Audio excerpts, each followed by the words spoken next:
Hello crafty people, it's Sharon here, and today I'm bringing you a springtime card, or it could be an Easter card but not specifically, and I wanted to do something a bit different again today, and I wanted to show you how you can use your die cuts if you've got them, could be these or any other die cut that you've got, and create a lovely inky background to go behind them. So this is going to be a two-step process, and you'll see how easy it is to make these lovely backgrounds for any of your die cuts. So this version that I've got here is a 5x7" card, and I've started out by cutting myself a small piece of smooth card, and that was 10.5 by 15.7 centimeters, which just about happens to fit into my 5x7 card that I've got. Yours might be a little bit different because not all cards measure exactly the same, as it turns out, but that's fine. I've also got an archway shaped stencil, which I believe came from Clarity Stamps. I've had it for years and it's stored in my folder, so I'm pretty sure it was Clarity. Now, if you want to have a little tip on how to sort of centralize your archway on your piece of card, a little tip I would make is to put your masking tape at the bottom ready to use, place your card underneath your stencil but don't stick it, and then lay your card over the top like so. And when you've got it in place, just draw some pencil lines at each edge of your card so that you can see where you need to place your card. That way, when you flip it over, you can undo your piece of tape, and you may not be able to see it on here, but with your in your own house with your eyes, you'll be able to just about see the grey marks from the pencil. So let me see if I can lift that up. Hopefully you might be able to see a little grey mark. The other thing you can do is just to carry that pencil around to the other side of your masking tape so that you know where you're looking. And then the next thing will be to put your card in place in between those grey lines. So that's what I've done here. And I want mine to be slightly up a little bit. So I'm just going to move my card up a little bit, and then press my tape down, and then hopefully when I flip over I should have my archway roughly in place. There we go. Now if you want to further secure that, what you can then do is take another little piece of masking tape and just holding on to your template in the right place, just stick another piece at the top. And that just gives you that little bit of extra security and avoids that wobble. Now I'm going to use my distress inks today, but of course you can use any inks that you've got to hand. I am choosing two colours for my sky, and you'll see why in a moment. So I've got Broken China and Mermaid Lagoon, Broken China being slightly lighter. I've got a round blending brush and a variety of other blending brushes, which I'll come back to in a moment as we use them. And I've also got an acetate stencil, which gives us a nice edge for our cliff, our fields, sorry. If you don't have this, you can easily just draw a wriggly line on a piece of paper or card and then cut it out and use that as your stencil. So you don't have to have all of these landscape stencils if you don't want to. So to begin with, I'm going to put down some soft colour for my sky. I'm going to use my paler blue, which happens to be the Broken China in this case. And I'll tell you what, I'm just going to get one of my little sticky rubber mats before we start so that I can have a bit of grip. There we go. So starting with my Broken China, I'm picking up with my round brush, which is a soft brush, and it's going to give a light covering, and I'm just going to start working that around my card. I'm not worried about it being a smooth blend because I want to give the appearance of you know, clouds in the sky and this kind of thing. So I'm just adding that in a random fashion, not being too careful at all. There we go. And then I'm going to move on to my darker colour, which is the Mermaid Lagoon. And I'm going to pick a slightly different brush this time. I've got a round stencil brush, which is going to give me a bit more control. So I'm going to pick that ink up on there. And what I'm going to do is just start sweeping across randomly, just to give some different patterns to the sky. And I may just add some darker at the bottom with my leftovers. So as you can see, I'm almost giving that feeling of clouds and texture in the sky. And I can, if I want to, just go back with my paler blue and just add some more of that back in. And I can just play back and forth just for a minute or so, enjoying some of the textures that will come about on my clouds. So that's my blue done. It's very simple to do. And I'm just going to give my stencil a wipe, because I'm now going to use the exact same stencil for my greens. And for that I have chosen peeled paint for my pale green and rustic wilderness for a darker green. So I'm going to start with my peeled paint, and this time I'm going for a stencil brush that's a round one again. This is a larger one, so the larger the brush, the softer effect you're going to have, really. So I'm going to use my stencil. I'm not going to put my little bump in exactly the same place. I want it to look sort of more natural. So what shall we do? Let's put it over the edge here like this. So I've moved it right across and angled down a little bit. Now I'm picking up my peeled paint and starting on my stencil, I'm just starting to blend some of this green out, and it's quite a I don't know, yellowy green, I guess you might say. I can pick up some more if I want. And I'm going to the top and just going over the edges at the top. I'm leaving it fairly pale, but you can see I'm making a little green mist, if you like, at the top there, which gives the impression of there's something there just in the distance. But what I'm trying to do is make the base area of this segment darker and then fade it up to light, because the sunlight would be coming down. So that's that a little bit. Now I'm going to move to my darker green, and I've got a very small stencil brush here. These brushes, if you're interested, come from Lavinia. And I'm going to start to add some of that green at the bottom here. And again, the aim is that I start off from the stencil and then start to fade out. But I am building it up just gradually. And on the edges here, I'm going to just bring that in so that I'm almost making a bit of a frame. I'm going to bring it up on the edge here as well.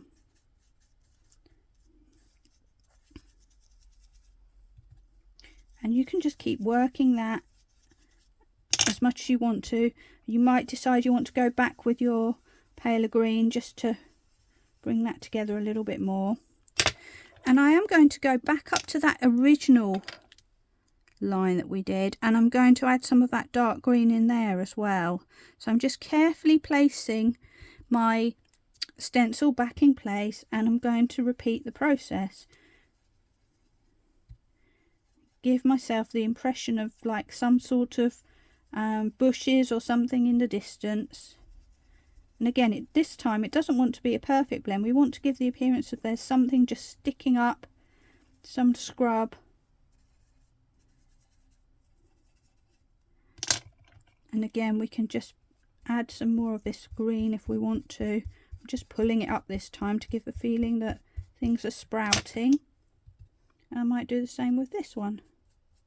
So really, I'm just playing around with it and and seeing what I get really. Everyone's going to come out slightly different.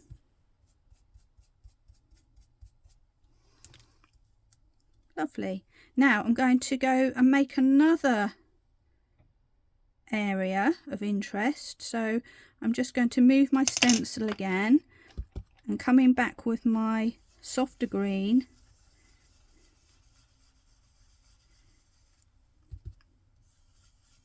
Repeating that same process.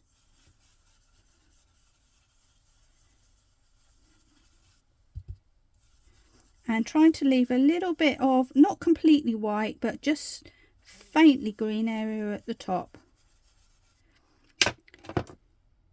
And onto my darker colour.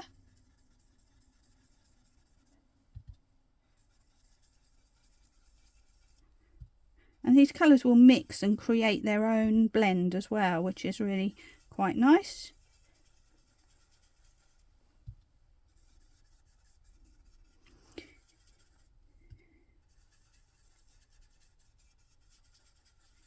And in doing that, I feel like I've lost my peel paint a little bit, so I'm just going to go back and reinforce that a little bit. There we go. And then on the bottom, I'm just going to bring in my peel paint and just add that there. That's going to be mostly covered, to be fair. And I'm going to take my stencil away and see what we've got.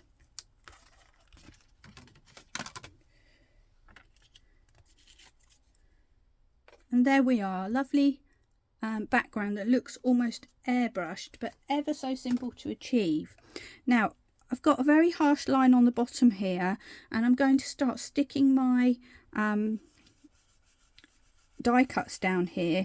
I do want to soften it a little bit, which makes it easier to, we're probably going to cover most of it, but if we have got any little bits left, we can just have this softening so that it doesn't look like there's a dead straight line. So you can use up what's left on your brush, and if you need, you can just pick up a little bit more. And I'm just making I'm not even trying to do a particular line or anything, it's just a soft area.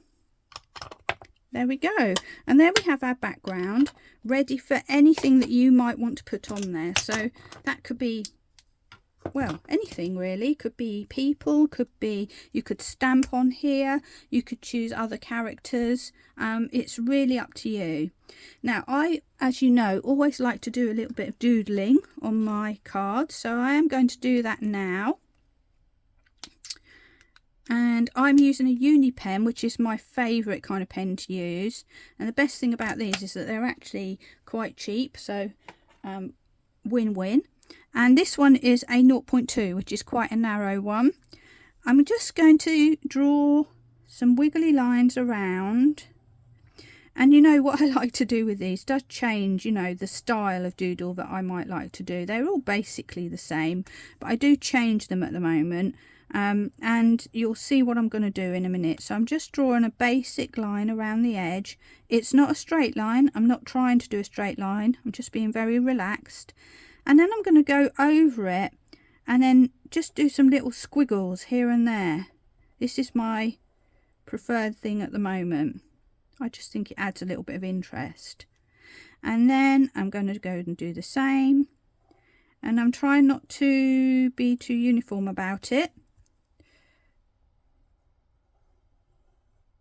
So this one's getting one all the way down there.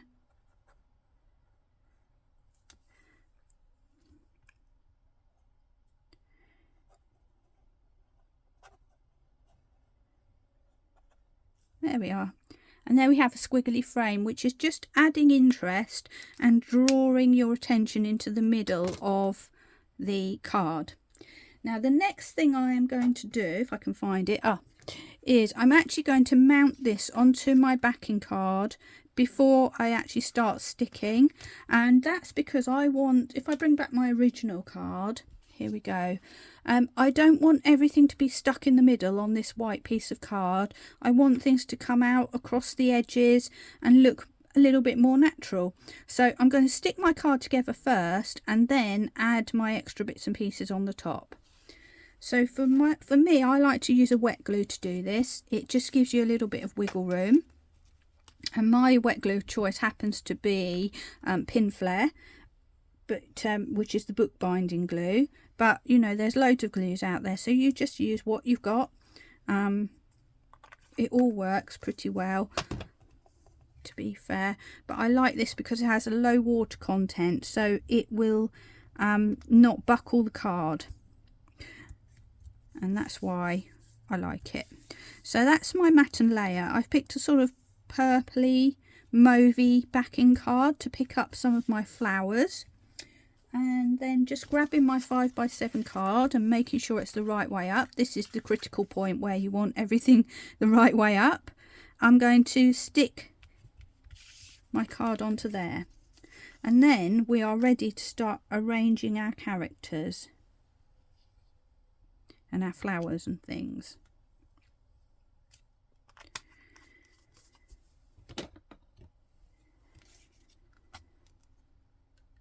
Let's just get that stuck down. So, you know, it's worth mentioning that I'm making this card, other than cutting out my dies and cutting my pieces of card, this is all in real time. None of it's sped up, so you would be able to do this at home in a similar amount of time as I am. So I quite like to do that so you can see it as it actually happens. So there's my card all set up. Now I've got a bunch of die cuts, which are from a Scruffy Bunny set, which comes from Highlight Crafts. It's part of their In the Studio collection. If I just grab a couple of the packaging so that you can see.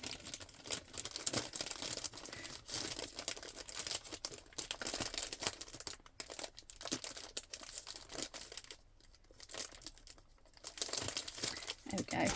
There are quite a few of them, but just so you can see, there's a rabbit and some flowers, and these are all part of the Scruffy Bunnies collection, I believe it's called. Yep, Scruff Bunnies, there we are.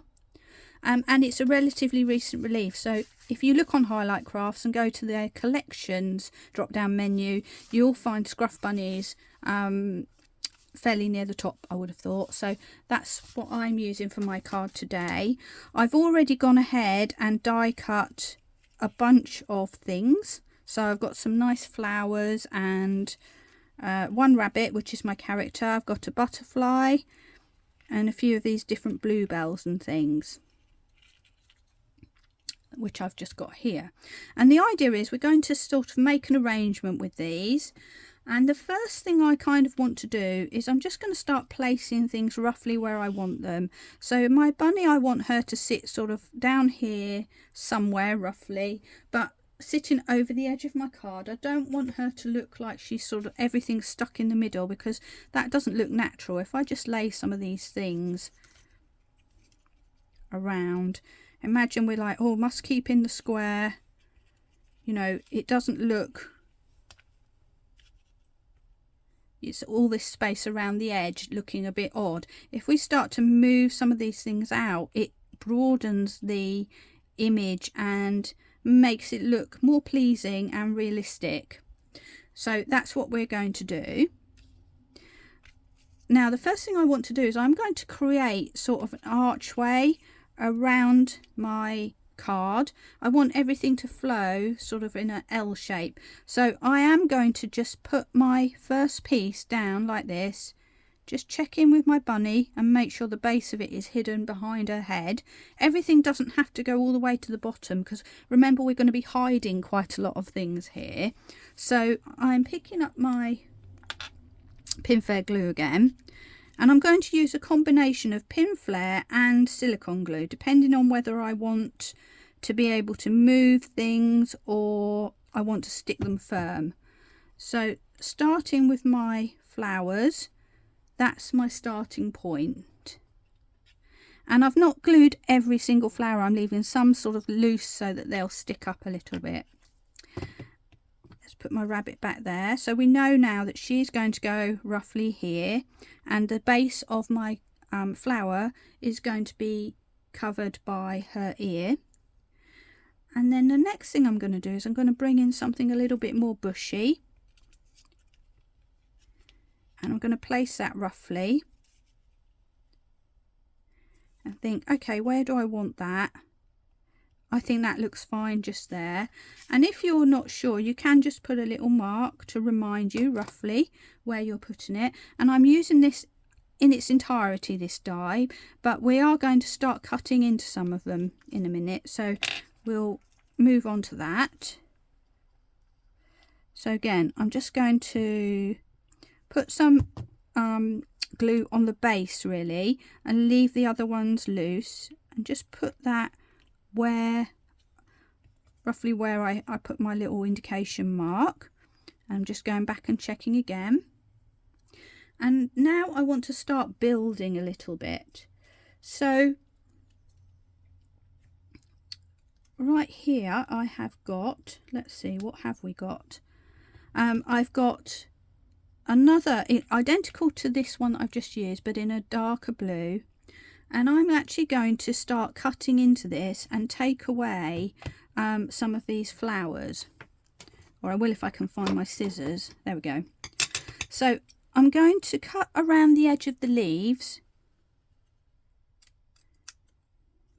and separate out some of these flowers. Just working out roughly where they should go. There we go. So now I've got a sprig. I'm going to take another one out here and I'll be left just with some leaves at the bottom. I'm going to take that all the way out.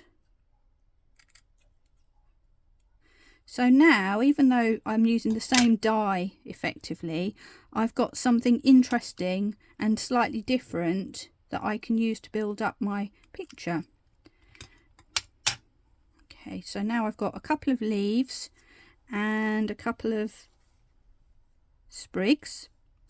So I think one of them needs to go in here,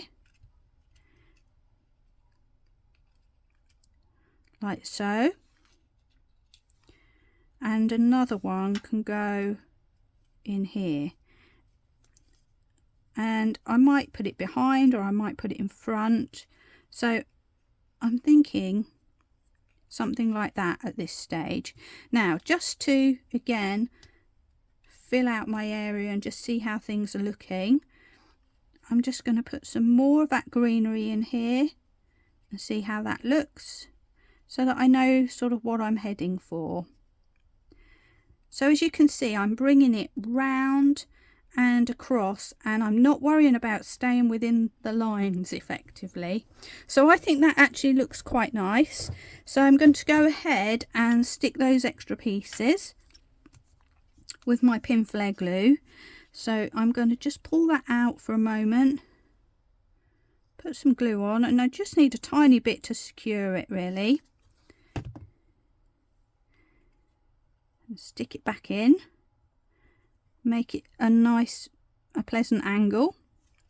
I'm going to do the same with this one, and this one I put in front of the white area, this one I'm going to put behind the white flowers.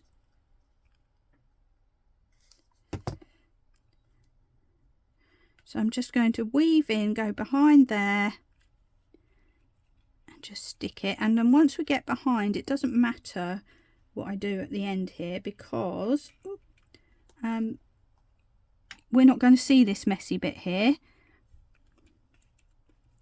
But I do want them all to sort of intertwine and tangle with each other a little bit, so that it looks like a natural kind of hedgerow. I think I even want to, I'm just going to try and pull that up a bit. It might have grabbed already. Okay, it's grabbed. So what I am going to do is I'm just going to cut it off, because it doesn't matter about that little bit there. It's going to be completely hidden. I want to bring this in a little bit more. So what I actually want is something like that. Let me just get my rabbit again just to see. Yeah. So now that I've got it in place, probably the easier thing would have been to just pick up this area here, blob a bit of glue and stick down. There we are.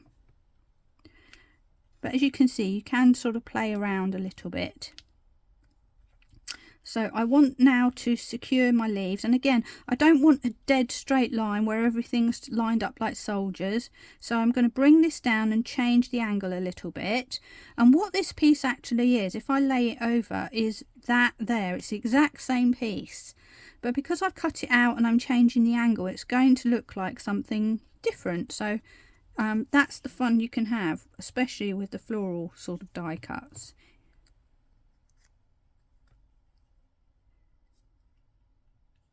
There we go. And then I've got this piece here, which again I'm going to loop behind, and I'm going to put it so that it's just sticking over the edge there, like so. So again, I'm just going to use a bit of my glue just to tack it down. Push that into place.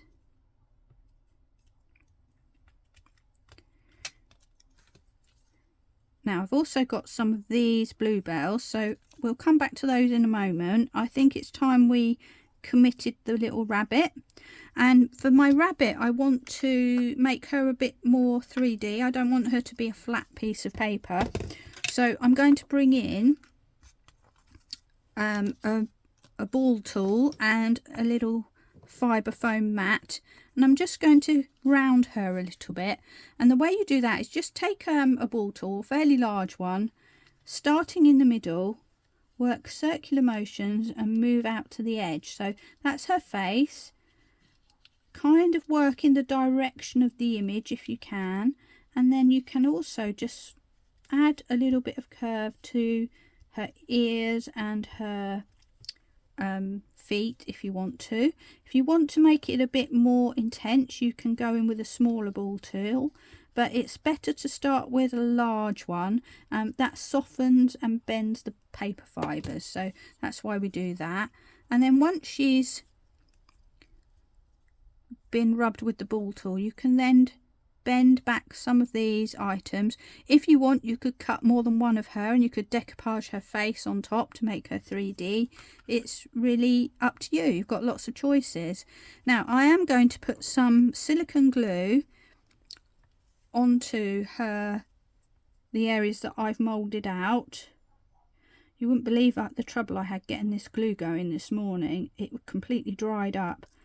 So I spent about 20 minutes declogging my syringe, but it seems to be working for now, so we won't complain. If you don't have silicone glue, or you don't like silicone glue, you can of course stick it flat if you prefer, or you can use sticky foam pads. Everything works. There we go. So now I'm going to stick her down. And again, I don't want her directly in line with this leaf. I want it to look a little bit sort of, everything's sort of just naturally where it falls. So I'm just going to put her here. Her ear is just coming slightly out of the frame.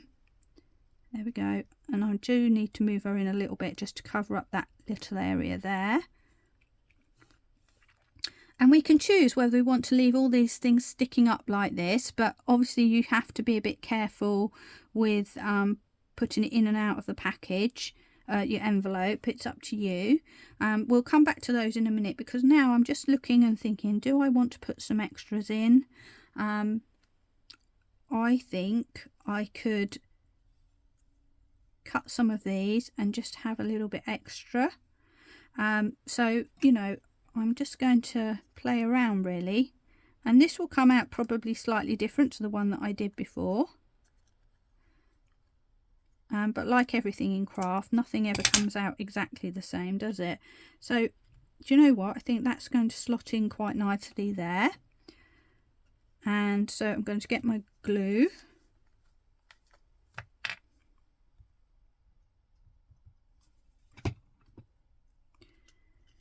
I'm just making it look a little bit more bushy, I guess you might say. And do I want some extra flowers or not? That is indeed the question. So I'm going to just cut a couple of these off here like so. So you can just make them into little pieces. I think that looks quite nice in there actually, so I'm going to do that.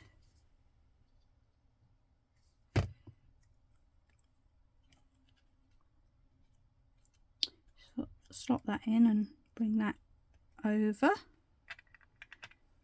And I think that's probably enough for the archway that we've created.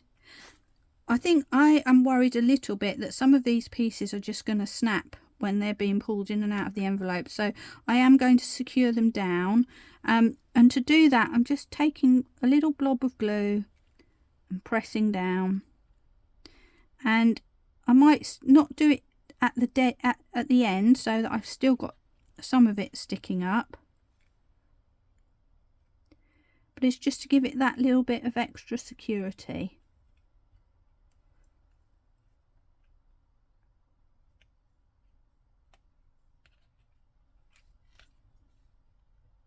Put some on that one there, that will help.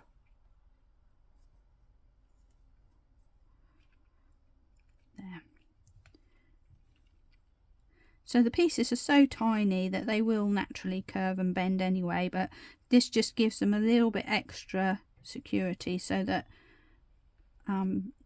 as this item comes in and out of the envelope, the recipient's not going to lose half of this lovely foliage along the way. And I am going to just do the same with this leaf on the end here as well. There we go. Lovely. Now, when I look at this, I'm thinking it's really cute. Just moving my rabbit again. But I feel like this area needs a little bit of something, and that's where our little butterfly friend comes in. So I'm going to have him coming in from the side here. Just having a little nosy at what's going on. So I want his wings to stick up just a little bit. So I'm going to place a tiny bit of silicone glue just at the base of the wings there.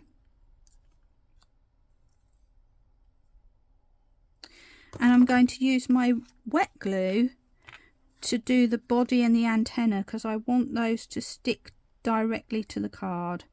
So I'm just adding some little blobs. And the good thing about the Pinflair is it does indeed dry clear, so that's good. And then so I'm going to press the body down, and then I'm just going to give it a slight little press to the silicone glue.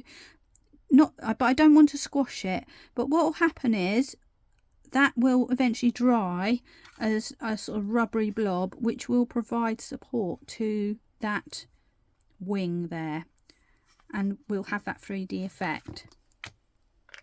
So there we have it. We have completed another card. I hope you like that. Very easy to achieve, and you know, you can do this with any die cuts that you've got. So slightly different tutorial for me today. Hope you enjoyed it. I hope you'll come back to me and see some of my other tutorials. I would love it if you subscribe to me, and I look forward very much to seeing you here again soon. Bye for now.